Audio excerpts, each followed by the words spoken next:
All right, let's go to CBS News Middle East reporter Courtney Kealy. Courtney, you and I were on the air last night when the attacks initially happened. What have you heard from your sources in Iran about the strike so far?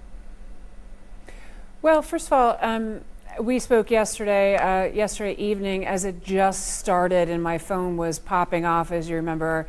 I was trying to look at it and look at you and talk. And right now, the Ministry of Communications, about 3 hours ago in Iran, said that there's temporary internet restrictions. So it looks like there's been a shutting down of a lot of that video and information coming out from Iranians who were showing the explosions, the apartment buildings in Tehran, giving information about Tabriz and other places. But the Grand Supreme Leader, the Grand Ayatollah Ali Khamenei, has said that the Army General, another Army General that was the Commander-in-Chief of the Iranian Revolutionary Guards, and then another Chief in Staff, they were, quote, as he said, martyred, or whoever's doing his social media. They've all been replaced, but it's not easy to replace these top leaderships in the top command under so much chaos as the strikes continue to happen. I did mention something to you last night and added sensitivity, for the civilian casualties and Iranians that are terrified under this bombardment and how horrible airstrikes can be and everything, that some Iranians are still happy that this is happening against the regime, not against the Iranian people, but against the regime. That some people had seen that a nuclear deal would have cemented the regime in its power and its human rights abuses. A lot of people have wanted to see the regime go. So there's no love lost for them. Yeah, it's interesting to see that perspective, Courtney. And, Iran has threatened retaliation. We've seen some drone attacks from Iran on Israel. But what further retaliation? What could that look like? Well, there's been enough time since we last talked yesterday evening for the U.S. to announce they're supporting Israel. They're moving USS warship into place, that they're going to be able to be there to help. And Israel has had its allies. We've seen two exchanges of fire before under the Obama administration, with Israel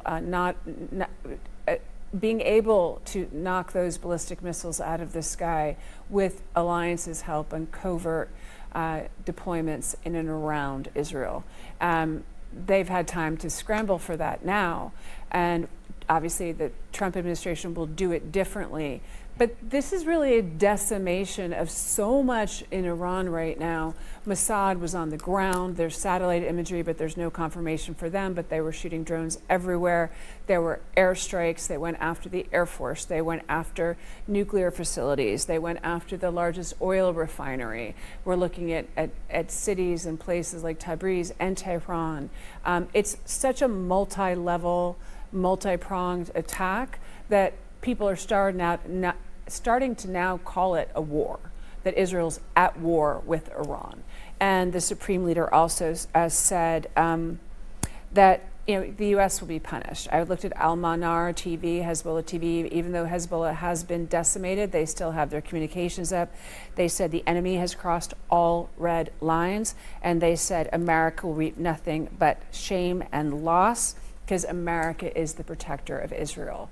So they're combining, they see America and Israel as complicit together. This is coming out of the most extremist side of the regime and their proxy Hezbollah television right now. And yesterday, Secretary of State Marco Rubio said that the U.S. had nothing to do with these airstrikes. Now, Israel, as we talk about, Israel meeting with the various allies there, the most important ally is the United States. If this conflict escalates, will the U.S. have no choice but to get involved? That's the big question. I mean, the U.S. is complicit. It's held responsible by the Iranian regime, by its proxies. It's a vulnerable position for anyone in the Middle East right now, for countries. But we know that Hezbollah has been decimated. We know that Hamas has been decimated. We know Assad is out of Syria. We know that Iraq is subdued and more interested in governance than conflict. So who would really get on board with Iran? And are these airstrikes, which often in war, unfortunately, it's the airstrikes that pummel. And now with this new drone warfare, it's the drone warfare that pummels this whole country.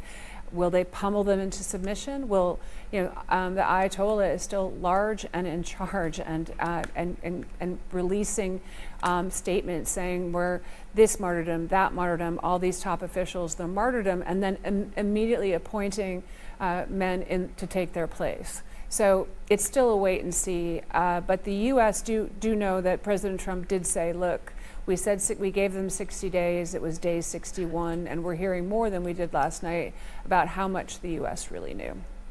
Courtney Kealy, thank you so much. It's great to see you again.